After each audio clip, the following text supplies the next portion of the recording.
J'aimerais partager avec vous, c'est vous dire simplement, vous annoncer que Dieu pardonne encore, ou encore il est possible de recevoir le pardon de Dieu. Bien, mais vous savez que nous vivons dans un monde bipolaire. Nous vivons dans un monde où à l'intérieur du cœur de l'homme se trouve à la fois le bien et le mal.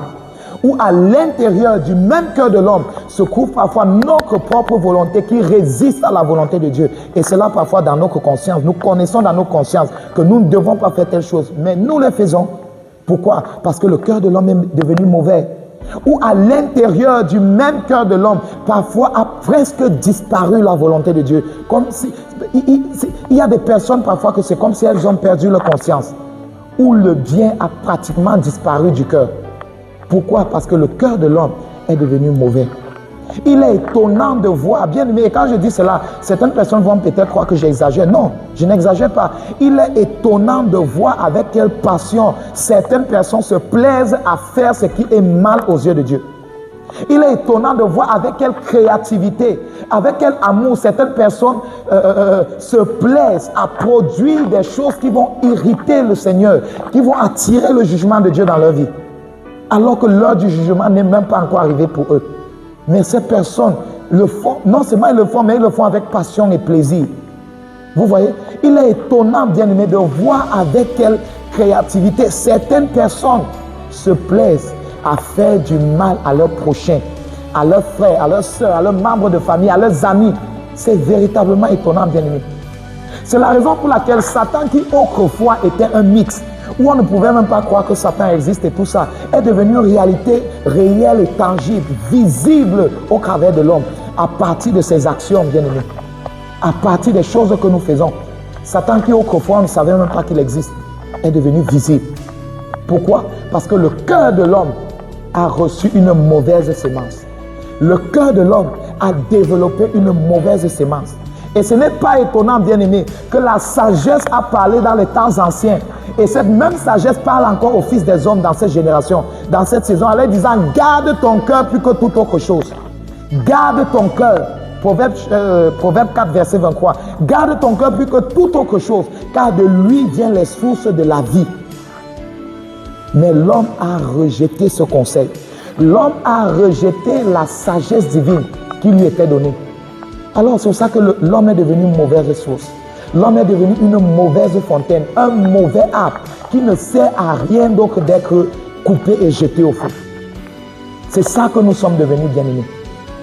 C'est ça que nous sommes devenus. Regardez, je vais vous montrer que tout ce que nous faisons là vient du cœur. Regardez, ouvrez Matthieu chapitre 15. Ceux qui peuvent avoir le Bible, vous pouvez ouvrir Matthieu 15 à partir du verset 18 à 20. Regardez, la Bible dit au verset 18, mais ce qui sort de la bouche vient du cœur, c'est ce qui souille l'homme. Il montre ici que c'est le Seigneur Jésus qui parle, que ce qui cause la souillure de l'homme, c'est ce qui vient de son cœur. Et ce qui vient de son cœur là, sort par où? Ça sort par la bouche. L'idée ici n'est pas d'indexer simplement la bouche, mais c'est d'indexer toutes les actions que nous faisons avec notre corps. Toutes les actions que nous faisons avec notre corps, bien-aimés. C'est ça qui souille l'homme, bien-aimé. Chacun ici connaît ce qu'il fait. Chacun connaît, bien-aimé. Peut-être moi, je ne sais pas ce que tu fais ou bien ce que tu as fait, mais Dieu le sait. Dieu te voit et il connaît ce que tu as fait.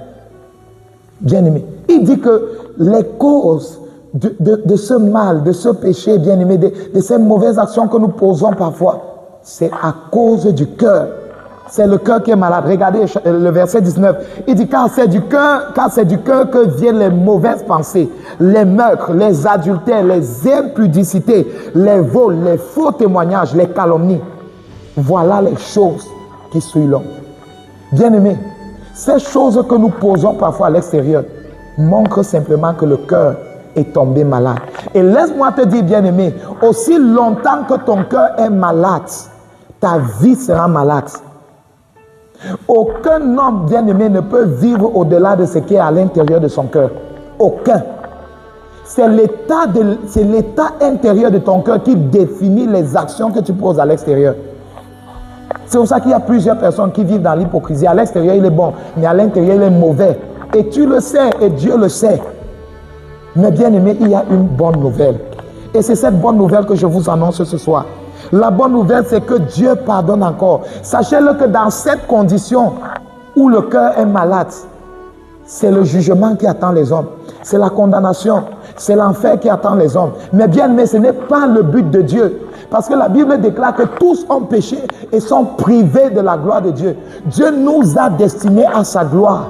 Dieu ne t'a pas destiné à cette maladie. Dieu ne t'a pas destiné à être esclave d'un certain nombre de choses, des rudiments de ce monde. Dieu ne t'a pas destiné à cela. Il dit tous ont péché, sont privés de la gloire de Dieu. Alors d'un côté, il y a les hommes qui ont péché. D'un autre côté, il y a la gloire de Dieu. Dieu nous a destinés à la gloire. Toi-même là, Dieu t'a destiné à vivre des choses glorieuses. Dieu a préparé des choses pour toi. Peut-être là, tu m'entends aujourd'hui et tu te poses la question que, ouais, qu'est-ce que je vais devenir? Qu'est-ce que je vais faire? Comment sera mon avenir? Laisse-moi te dire que règle le problème de ton cœur. Si tu peux recevoir le pardon de Dieu dans ta vie, si tu peux le faire, bien-aimé, si tu peux le faire, tu vas voir la main de Dieu commencer à agir dans ta vie. Mais bien-aimé, dans cette condition du cœur malade, bien-aimé, l'homme ne peut qu'attendre la malédiction. L'homme ne peut qu'attendre le jugement qui vient de Dieu. L'homme ne peut qu'attendre la condamnation éternelle. Bien-aimé, et laisse-moi te dire que cette condition devient fatale et irréversible après la mort. Ça veut dire que lorsque l'homme quitte cette terre, lorsque tu meurs avec un cœur malade, il est impossible de recevoir encore le pardon de Dieu. Il est impossible que ta condition change. C'est pour ça que la Bible déclare qu'il est réservé à l'homme de mourir une seule fois, après quoi vient le jugement. C'est un mensonge que les gens vous racontent partout. De vous dire qu'après la mort, les gens vont organiser, on va venir prier pour vous, votre âme va passer par ici, et va être purifié, et ensuite vous irez au paradis. C'est un mensonge. C'est un mensonge, bien-aimé. C'est un gros mensonge. Il est réservé à l'homme de mourir une seule fois. Et la décision que tu dois la prendre pendant que tu es encore sur la terre. Tu dois la prendre pendant que tu vis encore. Aussi longtemps qu'il y a encore ce souffle dans tes narines. C'est un témoignage que tu as une décision à faire. Que tu dois régler le problème de ton cœur. Autrement, ce cœur-là va t'amener en enfer. C'est ça. Bien aimé, mais il y a une bonne nouvelle. Je ne t'annonce pas ceci pour te condamner.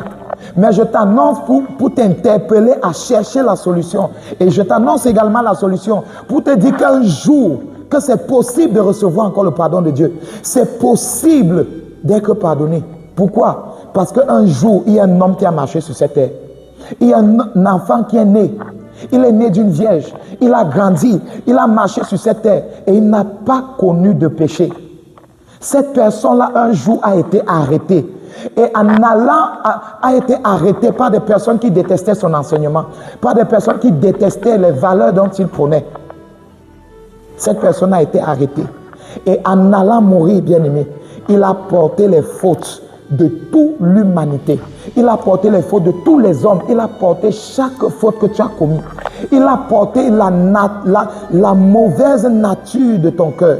Il a porté la mauvaise nature de ta vie. Cette personne-là est morte. Cette personne-là est morte comment? Par crucifixion. Cette personne est allée à la croix. Et cette personne est morte. Et cette personne n'est pas morte parce qu'elle avait beaucoup péché. La Bible déclare que cette personne a été trouvée juste devant Dieu. Cette personne n'a jamais connu le péché.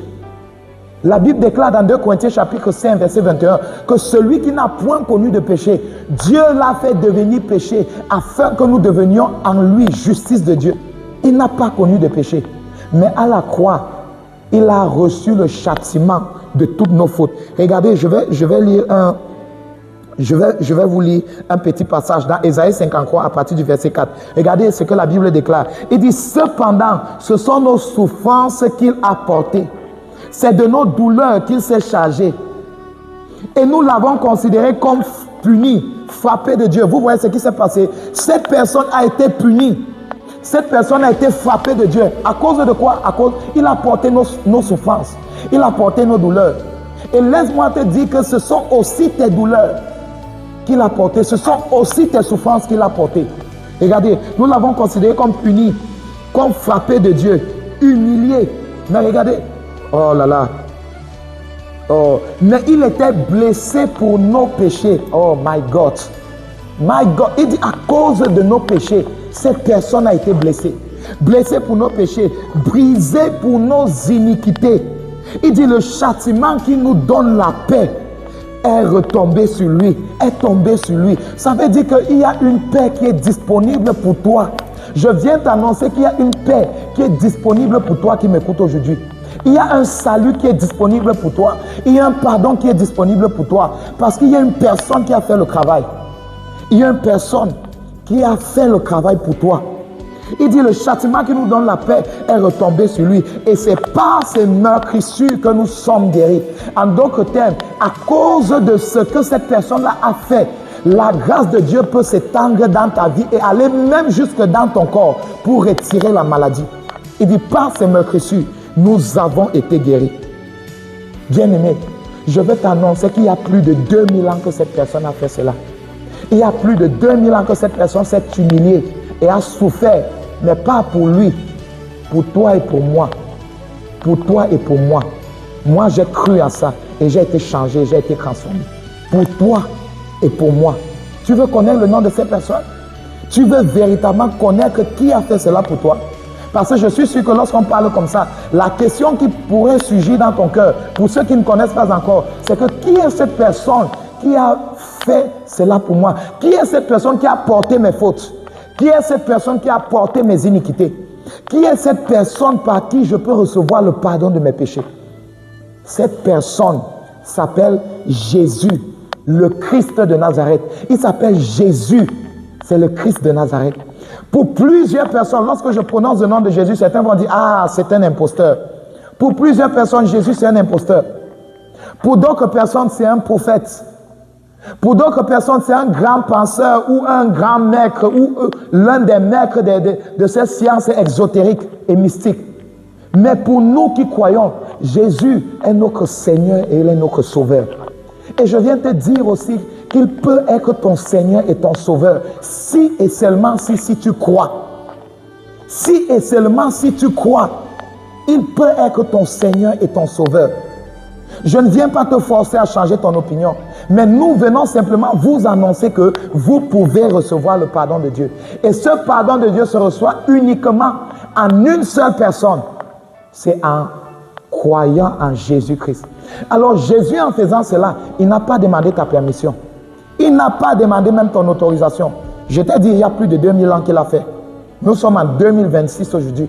Il y a plus de 2000 ans qu'il a fait. Mais il a dit à ses disciples, allez, faites de toutes les nations des disciples et baptisez-les au nom du Père, du Fils et du Saint-Esprit. Il dit, celui qui croira, qui sera baptisé, sera sauvé. Mais celui qui ne croira pas sera condamné. Ailleurs, il dit que celui qui croit à la vie et celui qui ne croit pas ne verra point la vie. Mais la colère de Dieu demeure sur lui. Alors, laisse-moi te dire que si tu es perdu, ce n'est pas parce que tu es trop mauvais. Mais c'est parce que tu n'as pas résolu le problème de ton cœur. Parce qu'en recevant Jésus dans ton cœur, tu reçois à la fois le pardon de tous tes péchés. En recevant Jésus dans ton cœur, tu reçois un cadeau que Dieu appelle la vie éternelle. C'est cette vie qui t'ouvre les portes du paradis. Et c'est cette vie qui est capable d'œuvrer dans ta vie ici. Alors je vous ai dit, Jésus a été arrêté, il est crucifié et il est mort. Il est mort pour nous. Et 3 jours après, bien-aimé, il est ressuscité des morts. Pour nous annoncer que c'est possible désormais de marcher selon la volonté de Dieu. Pour nous annoncer que c'est possible de vivre comme lui l'a vécu. Que c'est possible de vivre sans péché. Dans Matthieu 5, il disait déjà à ses disciples, soyez donc parfaits comme votre Père Céleste est parfait. C'est possible, bien-aimé. Mais c'est en recevant Jésus. J'ai bien dit Jésus. Je n'ai pas dit en recevant Dieu. Je n'ai pas dit en croyant en Dieu, non. J'ai dit en recevant Jésus dans son cœur comme Seigneur et Sauveur. Le seul moyen pour toi de dire que tu crois véritablement en Dieu, c'est en ouvrant ton cœur à Jésus.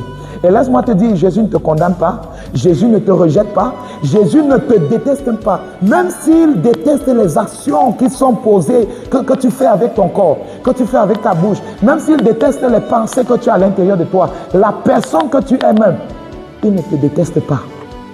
Il ne te rejette pas. Mais tu peux recevoir le pardon de Dieu. Tu peux recevoir le pardon de Dieu. Aujourd'hui, bien-aimé, toi qui entends la voix, toi qui entends l'écho de ma voix, toi qui me vois peut-être à ton écran, aujourd'hui, c'est le jour de ton salut. Ne passe pas cette vidéo sans te réconcilier véritablement avec ton Dieu, tu peux le recevoir dans ton cœur comme ton Seigneur et ton Sauveur. Et laisse-moi te dire, qu'en le recevant, lui, il va prendre ta vie en charge. Il va transformer ta vie. Il va transformer ta vie. Comment recevoir Jésus? C'est simple. La Bible l'a déjà dit. Il dit, celui qui croit au Fils a la vie. Celui qui ne croit pas au Fils ne verra pas la vie. Ailleurs, l'un des disciples, dans Actes chapitre 10, l'apôtre Paul a parlé au geôlier, il dit que crois au Seigneur, dans Actes 16, autant pour moi, crois au Seigneur Jésus et tu seras sauvé, toi et ta famille. Il dit crois au Seigneur. Accepte simplement que Jésus soit ton Seigneur et ton Sauveur. Accepte simplement ça. Alors si tu crois véritablement de tout ton cœur, je vais t'inviter à faire cette prière avec moi. Tu vas, où que tu sois, peut-être si tu es à la maison, tu peux entrer dans ta chambre et fermer la porte et faire cette prière avec moi. Répétez juste ces paroles avec foi, bien sûr. Tu vas dire, Seigneur Jésus, je crois que tu es mort pour moi. Je crois que tu as donné ta vie pour moi. Moi qui suis un pécheur, toi es mort. Tu es mort pour moi. Je t'accepte dans ma vie comme mon Seigneur et comme mon Sauveur. Viens habiter en moi. Viens et transforme ma vie. Et donne-moi la grâce et la capacité de vivre une vie nouvelle. Je reçois maintenant par la foi le pardon de mes péchés, le salut de mon âme et le don de la vie éternelle. Merci Seigneur, au nom de Jésus. Amen. Bien-aimé, si tu as fait cette prière avec foi, crois que Dieu t'a exaucé, crois qu'il est venu habiter à l'intérieur de toi.